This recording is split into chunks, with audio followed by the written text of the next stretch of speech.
पिता पुत्र पवित्र आत्मा के नाम पे। आमीन आमीन आमीन आमीन। हो पवित्र आत्मा आजा आजा आजा। ओ पवित्र आत्मा आजा आजा, हमारे प्रार्थना में आजा। ओ पवित्र आत्मा, ओ शुद्ध आत्मा, ओ यीशु का आत्मा हमारे प्रार्थना में आजा, हमारे प्रार्थना में आजा, हमारे प्रार्थना में आजा प्रभु, हमारे प्रार्थना में आजा प्रभु। पवित्र आत्मा जो इंसान को मन तन को बदलता है, वह आत्मा जो इंसान के पाप को क्षमा करता है, वह आत्मा जो चमत्कार करता है, वह आत्मा जो मनुष्य हमेशा ललायित रहता है सुनने के लिए, पाने के लिए। वो पवित्र आत्मा, आओ पवित्र आत्मा। कहते हैं कि जो कोई सुबह में प्रार्थना करता है उसके घर में मैं पवित्र आत्मा से बनकर आता हूँ। उनके परिवार, उनके बाल बच्चे, उनके तमाम जो यूट्यूब के चैनल में सुनने वाले श्रोता भाई और तमाम लोगों को जो लाइक करते, पसंद करते, उनके परिवार में जाता हूँ,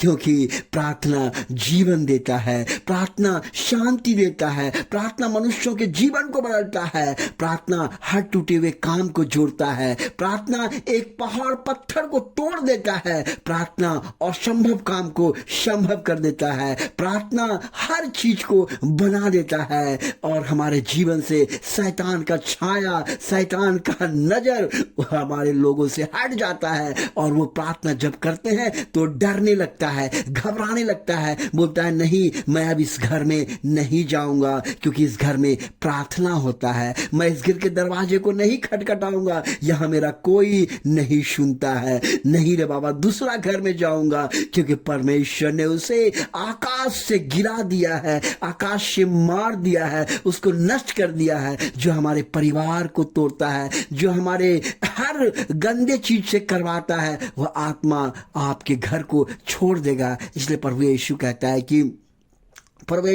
कि प्रार्थना में वो सामर्थ्य और शक्ति है। जब प्रभु यीशु मसीह जब 40 दिन का प्रार्थना कर रहे थे तो परमेश्वर ने कहा कि तुम अब मुझे मत परखो, मैं जो भी करता हूं ईश्वर की इच्छा से करता हूं। और ईश्वर के द्वारा ही उन्होंने तमाम ईश्वर के वचन को शैतान को बोला, वो डर गया, घबरा गया, बोला ये प्रभु यीशु मसीह कभी नहीं बदल सकता है क्योंकि इसके पास वचन है। परमेश्वर वचन पर, शैतान वचन से डरता है, इसलिए शैतान उसे छोड़ के चला गया। धन्यवाद पिता परमेश्वर, धन्यवाद पिता परमेश्वर, हमारे आज के प्रार्थना में आने के लिए, आशीर्वाद देने के लिए, शांति देने के लिए, हमारे तमाम लोग जो चैनल को सब्सक्राइब करते हैं, जो बटन दबाते हैं, उनके परिवार, उनके बाल बच्चे को आशीष देने के लिए, जो लाइक करते हैं, पसंद करते हैं, उनके परिवार के लिए प्रभु जी मैं आपसे मांगता हूं, आज उन परिवार में प्रभु जी जाइए, उन तमाम परिवार में जाइए परमेश्वर। कितने लोग रो रहे हैं, धन रहते हुए कहता है मुझे धन का एहसास ही नहीं होता, धन रहते हुए परमेश्वर कमी है, घटी है। उनके अंदर पिता परमेश्वर आत्मा की संतुष्टि दे दिए। जल, आप कहते हैं कि प्रभु यीशु मसीह से कहता है कि मैं वो जल दूंगा जो जल पिएगा कभी भी वो प्यासा नहीं रहेगा। प्रभु वो प्यासा कहने का मतलब बोल रहा है कि प्रभु आप प्यासा रहेंगे, आप कहेंगे मुझे ये चाहिए, वो चाहिए, हमेशा आपको संसार में कभी भी आप रहेंगे, आपको हमेशा कमी ही कमी महसूस होगा। लेकिन जब परमेश्वर का आत्मा, परमेश्वर का वचन, परमेश्वर से जब आप प्रार्थना करेंगे, परमेश्वर से आप जब जुड़ेंगे, उस प्रार्थना को सुनेंगे, तो परमेश्वर आपके आत्मा को आत्मा को संतुष्टि देगा, आत्मा के प्यास को बुझाएगा, हर काम कर देगा। जब आप सोचेंगे आपका काम बन जाएगा और आप कहेंगे प्रभु जिंदा है, प्रभु प्रार्थना सुनने वाला है, प्रभु हर काम करता है। जैसे एक संत यूहन्ना अध्याय 8 का अध्याय में हम देखते हैं कि यूहन्ना अध्याय के 8 में एक व्यभिचारी औरत जो संकट में पड़ गया, घबरा गया, डरने लगा, अब मेरा क्या हो गया। अचानक फारसी और सभी फारसी यहूदी लोग उसे पकड़ लिया और पकड़ के यीशु के सामने लाया और कहा कि प्रभु देखिए यह औरत को हमने व्यभिचार करते हुए पकड़ा, इसे क्या करें। तो प्रभु ने कहा इसे छोड़ दो, इसे मत दंड दो, लेकिन नहीं, मूसा के ग्रंथ में लिखा हुआ है कि ऐसे व्यक्ति को पत्थर से मार देना चाहिए। आपने यही पढ़ाई किया है, आपने यही किया है, आप दूसरे को मार देना चाहते हैं, यही ग्रंथ में लिखा हुआ है। लेकिन नहीं, आज मेरा ग्रंथ जो कहता है, आज मेरा जो ईश्वर मुझे सिखाता है, उसे कहा कि इसे आप मार दीजिए, लेकिन मारने से पहले आप सोच लीजिएगा, अगर आप पापी नहीं है तो पत्थर उठा के इस औरत को आप मार दीजिए, हमको कोई तकलीफ नहीं है।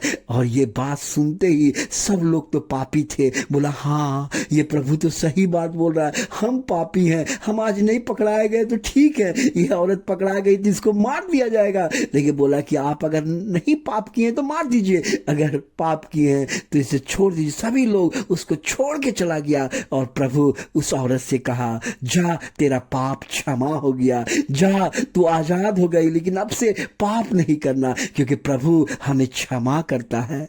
प्रभु हमें क्षमा करता है, हमें जीवन देने के लिए आया है, हमें माफ करने के लिए आया है, हमें एक नया विचार देने के लिए आया है, हमारा जीवन बदलने के लिए आया है, ताकि हम जीवन हमारा बदल जाए और हम इस धरती और संसार में रह सके। इसलिए प्रभु सुसमाचार कहते हैं और बताते, इसलिए कहता है कि पवित्र शास्त्र पढ़ना चाहिए। नहीं पढ़ेंगे तो ज्ञान नहीं आएगा, आपका जीवन नहीं बदलेगा। जीवन बदलने का यही मार्ग है। इसलिए प्रभु कहता है कि डेली पवित्र शास्त्र को पढ़िए और आपके जीवन में जितना घटना है सब घटना भी सेम होता है। प्रभु आपको आशीर्वाद देगा, प्रभु आपके बाल बच्चों को देगा, प्रभु आज आपके पापों को क्षमा करता है। इसलिए कहता है जा तेरा पाप क्षमा कर दिया। प्रभु आपके पाप को क्षमा कर देगा, आपके बाल बच्चे के पाप को क्षमा कर देगा, आपके परिवार के पाप को क्षमा कर दीजिएगा। शर्माइए मत। राजा दाऊद हमेशा पाप क्षमा मांगता था।